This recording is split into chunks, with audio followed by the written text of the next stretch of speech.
So colostrum is having its moment. We see gym bros out here, taking colostrum powder from cows, but Karen was 37 weeks pregnant and collecting colostrum for the main gym girly, Layla. Yeah, Layla baby got colostrum, that's for She sure. did. So welcome to the hardest job ever. I'm Karen, this is Purvi, and today we're here to talk about my lactation journey. Yes. So to kick things off, I do have a question for Karen. Okay. Purvi always has these annoying questions, but here we are, and I never know what they are. Yeah. Okay. All right. So we all know, I think you've touched on this. You just wrapped up weaning. Tell the people, what do your boobs feel like after you weaned breastfeeding?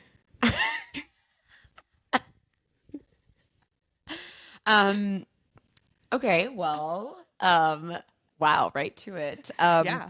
This is lactation, baby. Okay, so when my milk came in, I quickly noticed that my boobs felt like just like water balloons that were filled to the brim, just completely about to explode. That's a great image. A water balloon, because that's what it feels like. Yes. Yep, absolutely, Yeah. absolutely.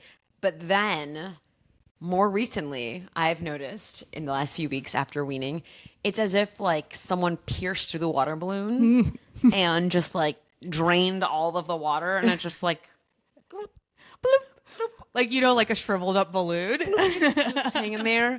That's what the tatas look like. Yeah. And apparently that's a thing that no one even warned me about. No one tells you about this. And so now, you know what? I really understand the appeal of getting a boob job. Yeah.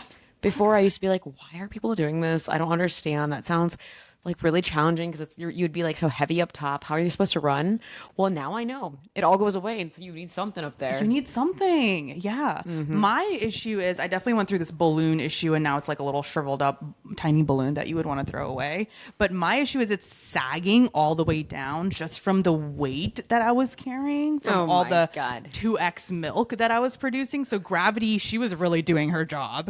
And she really pulled my boobs way down. So now they're just super saggy. Yikes. Yeah. I got to boob tape those babies up whenever I'm out on the town, which is never, but still. I'm wearing a padded bra again. I haven't done that since high school. High school. You know that era of Victoria's Secret where everything you bought was, now I'm padded. Trying to actually actively seek that out. Yeah. There should be a mom's line, like a post-breastfeeding line. There should be. And just like specifically dedicated to helping moms fix this pain point. It's such a big pain point. Whoever knows of one, please let us know right away. Yeah, exactly. All right. Well, enough of that. I started off with the weaning part first.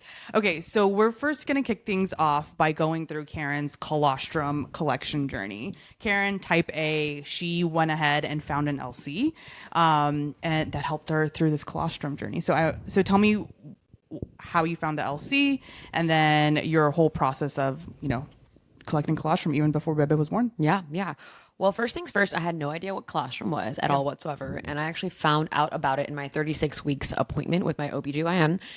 So my OB was like, hey, just a heads up, starting next week, you could collect colostrum if you want, optional, no big deal, you don't need to. But here's a piece of paper to tell you more about it. And if you have questions, we'll chat at the next appointment because now we're going to be seeing each other weekly. And the moment I read that paper, I was like, wait a minute, I couldn't produce milk right now. That's insane. Mind blown. I did not know that. I did not know that at all. Yeah. And it was saying, wait until 37 weeks because apparently it could jumpstart labor. And so I was 36 weeks and I was like, how do I learn as much as possible about this from 36 weeks to the point I turned 37 weeks so I can make a decision and or learn how to do this as effectively and efficiently as possible. And so I talked to my friends. None of them ever collected colostrum. Yep. I had no idea where to begin. I asked my doula about this, and she was like, oh, yeah, it's super common. And she recommended that I talk to a lactation consultant. There you go. Which also reaffirmed by Purvi. It was hugely helpful for her, too. So I was like, all right, I already thankfully had one because my doula recommended me to one. And the one I planned on seeing after birth also did pre-baby consultations. And so I was so grateful. So we scheduled one right away, like a few days later, before I was Amazing. 37 weeks. Amazing. And so she came over, she like checked out my home and was like, okay, this is a great spot to breastfeed. These are the great, like, these are the pillows that you should use, and told me about my breast friend. I already had a boppy. And then she was like, what questions do you have? And I was like, oh, I don't know anything about pumping. What is that? Walk me through it. And she sized me before baby. So I was able to find out that I was 19 millimeters or 18 millimeters, like essentially I should try both because your nips do change post-birth. Yes. So I got those sizes because the standard sizes that you get with a pump are 21 or 24 or 28. Yeah. Who the hell is out there? I mean, kudos to you if you have like, these nips. But like how is that the standard size? Right. Yeah, I think I was a 19 as well. But I know, it's crazy. These pump companies, ugh. But anyways, that is just a huge thing. Get sized. Because if you are in the hospital and you're using those flanges and then you come home and you continue to use them, if they are too big, they can cause issues with ducts. It could cause clogged ducts. It could cause, like, honestly, permanent bruising and or discomfort through your entire journey. So thank God for my LC. She said get sized before the baby, and then I bought those flange sizes on Amazon and brought them to the hospital, and I was so grateful that I learned that way in the hospital. And she was like, any other questions? And I said, please teach me about this liquid gold. How do I get this? So, like, what is it about, right? Because I got this, I guess, like on the sheet for my OB, there's a demo that was like, massage your boobs and it should come out. And I tried and nothing came out. So no, dude, it's all about the technique, right? A sheet is not going to teach you that. No. And so my LC literally taught me. Yeah. She brought a stuffed animal boob. That's a weird description. A stuffed boob. Yeah, those stuffed demo boobs are so cute. Yeah, and so she was using it, and she was like, okay, you need to make a C and a U shape and like squeeze in. And I was doing everything wrong because I assumed my boob would be like a cow's udder. yeah, exactly. So where you're just I was like, milking yourself. All you gotta do is do C and U. Like, that's crazy. Yeah. And then I was able to collect colostrum. And so what I did was I put in little like sanitized cups from the hospital because my OB gave me them. And then I put them in little syringes and I just froze them all. And I did that for, from 37 weeks until Layla was born, which was 2 hours before her due date. So I was so lucky and grateful to have collected about like 5 days worth. That's huge because colostrum. You only need a few days worth because then once you're done with the colostrum, you switch to the transitional milk. Transitional milk. Yeah. So and I was so grateful because for those of you who tuned into my birth story episode, my milk supply didn't come until day 4. And so much later. And I was just really grateful to have colostrum. Yeah, for sure. How much did you make? Which is so interesting. Very, very, very little. Yeah, it's very little. Very little. Like, I want to say it was like 10 test tubes worth of it. And each test tube was like 3 or 5 ml. So tiny, like a few drops. Yeah. But that's all the baby needs. Yeah, because when they're born, their stomach is the size of a dime. Right. And they double their intake each day for the first 2 weeks, something like that. I can't remember, man.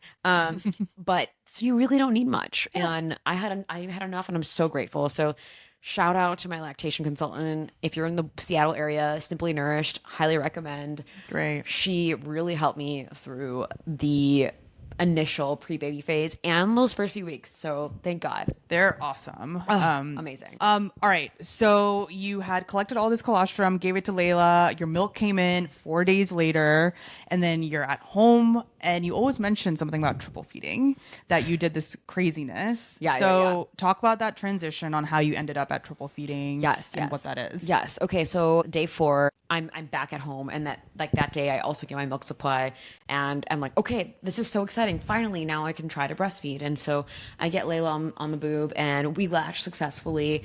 And for a few days, she is having some at the boob, but she's always hungry. She always wants more. She's a gym girly. She's a gym bro. She wants more. She's like, come on, get me those reps in. Yeah. And I couldn't figure out what was going on because I couldn't just keep breastfeeding constantly, like every freaking hour. Right. I'm doing something wrong. And so thankfully my LC came and she did exactly what you did, which was weigh Layla after a feeding session before and after to see the weight gain. And there was weight gain, but it was very minimal. It's very little. Yeah. It's very yeah. little. And so she was like, okay, it's likely that Layla, because she's under 6 pounds, is just really small baby. And so her mouth is not opening wide enough. And so she's latching, but it's not as effective. And so in the interim, what you should use is something called a nipple shield. Yikes. We hate that. I hate the nipple shield. I did not talk about it. We hate okay, the tell me nipple about shield. your experience with this Nipple stupid shield nipple shield. is the dumbest invention alive. If you are an engineer or in material science, I beg you to create a better invention than what exists today. What a nipple shield is a flimsy piece of plastic or silicone, more so, that you put on your nip to increase the the diameter and the just overall surface area of your nip. And so when a baby latches, it is more likely to get in more milk. It makes their suck more effective. And there's holes through the little shield that the milk goes through into their mouth, right? So you know what? I was like, okay, this makes sense. Cool. Yeah, cool. I'll try it. Let me try it. And so I did try it for a week, and it was working. And then my Elsie came back again, and we weighed her, and she was having a little more, but she was not having enough. Okay. And so she introduced to me this concept of triple feeding. And the triple feeding was in 2-part. 1, to make sure Layla got enough, but 2, to really ensure I would accomplish my goal of getting an oversupply, because I really wanted to build a big frozen stash for when I returned to work, because I knew I wasn't going to breastfeed forever. Right. I wasn't sure if I wanted to go for the first full year even. So I was like, all right, let's do it. Let's do this triple feeding thing. What is this? And so she was like, all right, so you're going to breastfeed first. You nurse with the nipple shield, and then that'll help her get used to breastfeeding eventually. And as her mouth gets wider and she can latch effectively, so use a nipple shield. And then next you should bottle feed. And so while your husband is bottle feeding her, you should be pumping. Oh, yikes. So it's that's triple the feeding. triple. That's the triple of it. Or I could bottle feed her while I'm pumping. But when she's that little in the beginning, I was like, I'm not doing that. You're not That's doing not that. safe, right? Yeah. I want my husband to Right. feed her while I'm Right. feeding. So we are triple feeding her. And so what this is doing is I'm breastfeeding, I'm pumping, I'm increasing my supply, because then the demand will need to, basically kickstart that.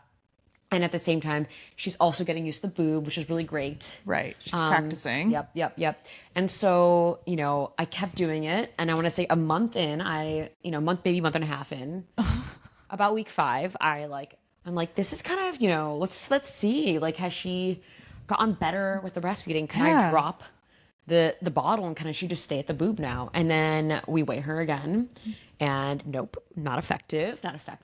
This time now, though, instead of the bottle, my LC was like, okay, if you really, really, really, really want to breastfeed, maybe we just need to nix the bottle, and we should try out for a few weeks, 2 weeks, just pumping and using the nipple shield with a tube feeding. Yep, the tube feeding. So now let me paint this picture. We're at week 6, I want to say, post Layla being born. And Akash, my husband, is sitting next to me. He's waiting for me, essentially, to finish breastfeeding. So I breastfeed with the nipple shield. Layla gets her intake, and then she kind of gets tired out. And so we put a little tube into the nipple shield, and my husband is holding this little tube from the top, so the gravity of the milk flows down from the nipple shield. And Layla's over here sucking the milk from the Sucking nipple the shield. milk. Oh my gosh. So it's still like a pretend breastfeeding session. Because I'm so hung up on the fact that we need to get breastfeeding right. Yeah. She needs to go to the boob. Yep. By week 8, this is when we have to make a decision, because my husband goes back to work. He can't be out there Holding the tube so that the milk gods just bring the milk with gravity into Layla's mouth through the nipple shield. So my husband's like, Karen, I can't do this anymore. We need to make a decision. Yes. Are you breastfeeding? Are you using the nipple shield or not? And I was like, you know what? We'll stop the tube feeding, but I will continue using the nipple shield. I will do triple feeding by myself. Yes, I do not queen. need you, okay? I don't need you here. We don't need a man. You can leave. Go back to work. Yeah. Bye. So here I am now, triple feeding by myself from weeks 8 to weeks 12, where I nipple shield feed by myself. And Yes. then I put her in a boppy and I'm feeding her while I'm pumping. And then it's not until like week 11 when my sister-in-law, who is 13 years older, comes to fly out and visits me and is like, what the hell are you doing? You're not sleeping, you're triple feeding. At the beginning, it was like 8 times a day. So were you doing this in the middle of the night? No, I did drop that. Okay, thank God. Eventually, Thank God. Eventually, because Akash went back to work. Yeah. So I did drop that, but I was doing that 8 times in the beginning, and then I went to 6 times. Okay, during the day. During the day, and I was sticking to that. That's when my sister-in-law saw me though. Because I was still pumping at night. Yeah. You were still know. doing that. Right. And so she was like, "This needs to stop. Like, you're gonna not breastfeed. You're going back to work. You already know you're gonna stop breastfeeding. Yeah. Why not just pump and make your life easier?" And I don't know why that was the clarity I needed, because I just kept ignoring my husband telling me that. You needed another, like a more neutral third party. Another mom, I think, Yeah. who's been through it with 3 children, right? Yes. And she told me that, and I was like, you're so right. I'm so tired. Screw this. And then finally, I became just a bottle girl. Like, we pumped. Bottle Layla loved girly. the bottles, and it was bottles all day, all night for her. And Yeah. in a way, it helped so much too, because Akash could help a lot more. And then eventually my mother-in-law came and stayed with us, and she helped so much. And now, like, with my nanny. So, yes, bottles all day, every day over here. Bottle girly. We pumped it up. Yes. And I'm grateful to have built an oversupply and a frozen stash. Holy cow. That's awesome. What a 3-month journey. Though. What a journey. Those 3 months. Hell and back. And you know why? It's the freaking nipple shield and tube feeding. The dumbest, stupid inventions. Again, I beg you, someone out there, please. Make an invention, something. You will make gajillions of dollars. It's the worst. It's awful. All right. So you're at the 3-month phase. You're getting the hang of it. But then by month 5.5, 6, By month 5. You start transitioning back to work. Yeah. So you're in person. I'm in person. And that's very different to me, where I'm remote and pumping was pretty easy. So how did you manage working with breastfeeding and pumping? So I had been pumping 8 times a day, and that meant through the night. And so prior to returning to work, I knew I had to do 2 things for my mental stability and ability to function at work, which was I had to drop my night feeds. Yeah. So I had to drop my like midnight and like 3 a.m. pumps. And so what I did to do that was decrease the timing of each and then spread them out over time.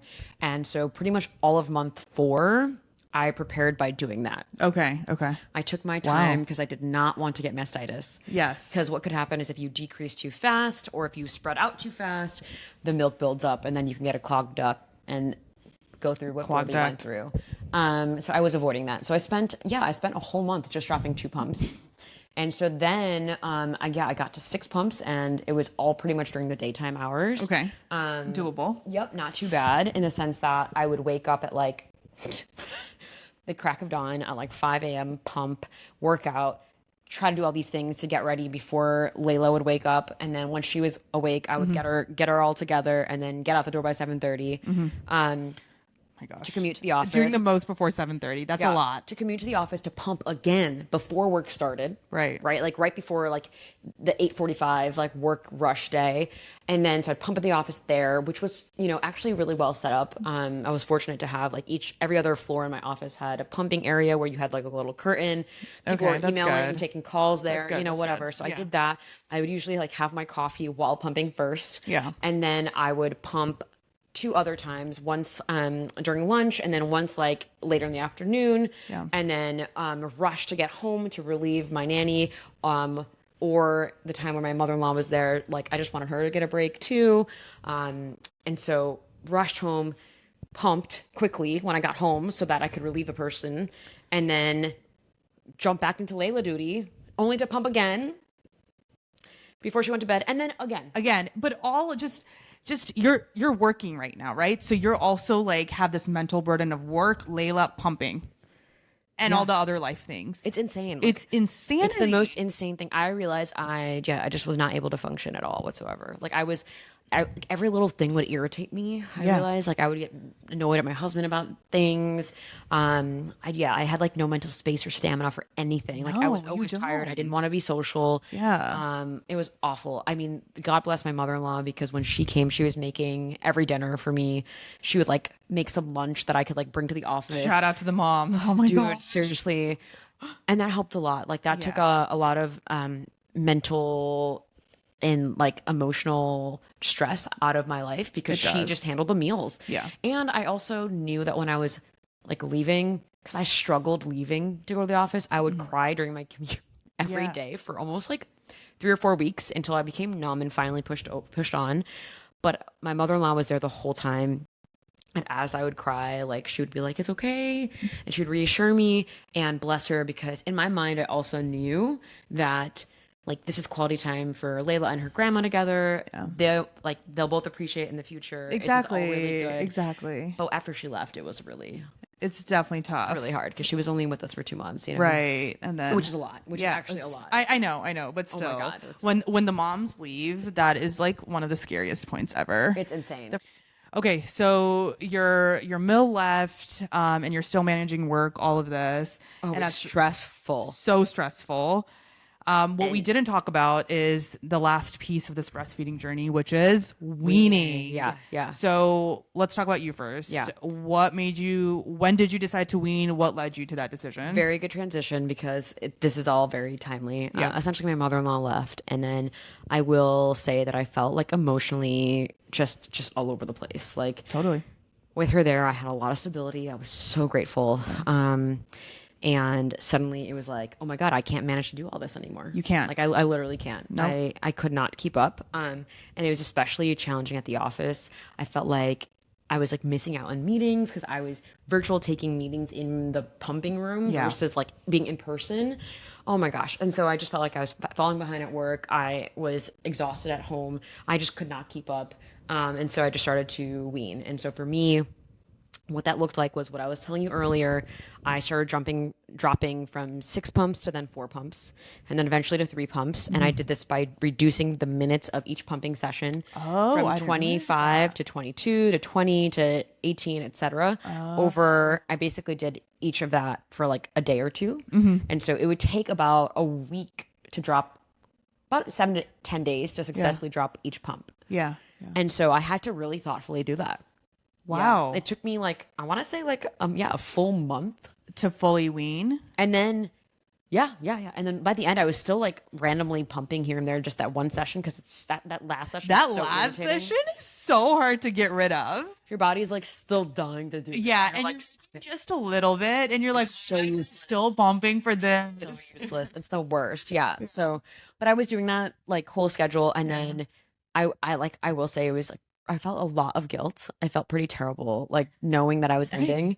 But then when I did end and I was able to go to work and like, I don't know, not skip meetings, or I just felt so good doing that. And I felt like I was finally coming back as my best self at work. Yeah. And my life was getting back together. I wasn't always like leaving conversations from my husband to go run and pump, or like do pumping in the car, like on the way to the commutes and all that stuff. It was too much. Like You unlocked your life. I finally had my life back. Yeah. And then I got laid off. And so, But whatever. so then I had even more guilt, honestly. Yeah. But it is what it is. At that point, there was no turning back. My milk Yeah. was, on drops at that point. But it was, no one talks about how sad you feel and how much guilt you get for when you're weaning. And no one also talks about the emotional hormonal drop that happens. It's an insane side effect. It is crazy. It's Yeah. just, you feel insane with that hormonal drop. Yeah. What happened to you? With my weaning. Okay, so my goal was always to make it up to 6 months. Around 5.5 months, my body honestly naturally just started producing less and less milk. So with each pump, I just noticed my output was a little bit lower. So I was like, all right, well, we're almost to 6 months, so I'm going to just start weaning. So I was doing 6 to 7 times a day. So around like 5.5 months, I just dropped a couple pumps all at once. Shut up. And because my output was just like literally halved. Okay. It was halved. Okay, so it was naturally It was happening. naturally happening, that which was not just my so case. weird. That makes yeah. sense. Okay. So then Whoa.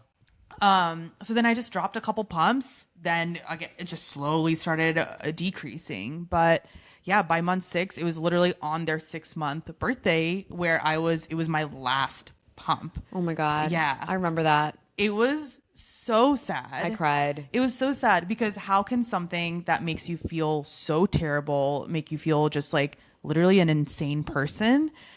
But how can you go through that journey feeling like that? But then when you're ending it, you're like, wait, but I don't want to. I know. It's like, it's like a terrible relationship. It's a Like toxic relationship. It is. Exactly. Yes. So toxic. Like, you should leave this person, you should leave them and you need to move on to have a better life, but you can't because you're so obsessed. You're so in it. You're so blindsided. Yes. Right? Like, you just can't look forward. And that's exactly what happens with breastfeeding. We are possessed. You're possessed by this lactation boyfriend of yours. Yeah. Yeah. And it's really, it makes sense. It's like because we so badly want to provide sustenance for our baby. But at the end of the day, which we now know is fed is best, but in the moment, you're like, this is my sole purpose in life. What's wrong with What's me? wrong with me? I can't believe I'm just not giving them breast milk anymore. And unlike you, I also didn't have a freezer stash because the babies were obviously, There's 2 of them. there was 2 of them. So I was just God. burning through my freezer stash as well. So when I ended at 6 months, I had like a couple bags left. And I was like, oh my gosh, I cannot leave these 2 bags. Dude, it's so hard. It's so hard. It's so hard. Gosh. Okay, question for you. As we end it, did you ever taste your breast milk? I mean, I obviously did Yeah. because of like temperature when I'm doing bottles. Yeah. Making sure it's not too cold or too warm. Yeah. Like Layla actually ended up loving cold milk. Yeah. But in the beginning, especially when we were like reheating things, which let me clarify, reheating should not go in the microwave. It's like you warm externally through like bottle warmers. Oh, or I whatnot. forgot about the bottle warmers. Yikes. Yeah. It's a thing. Yeah, I've like definitely had to make sure. Did Akash try it? Like I mean, like to Yeah. the back of the hand, make sure it's not too hot. Yeah. Why? I really wanted Dhruv to try my breast milk. So once we were doing like the tube feeding practice with the babies as well. My God. And I was like, Dhruv, you just need to suck it a little bit to like get the milk going. So then I was like, just a little bit. I was like, there's nothing really in here, but you just need to get it going. There was a lot in there. There was a lot. And what happened? And he drank it and he was like, huh, no comment. Yeah, it's good. It's like sweet and soapy. Soapy? Yeah. It reminds me of like a really fancy soap. What? Yeah, That's so weird. Yeah. It's literally like drinking whole milk with like 3 spoons of sugar in it. Yeah, it's so sweet. It's I guess so The good. reason why I'm saying it's soapy is, have you ever tried like honey lavender ice cream? Yeah.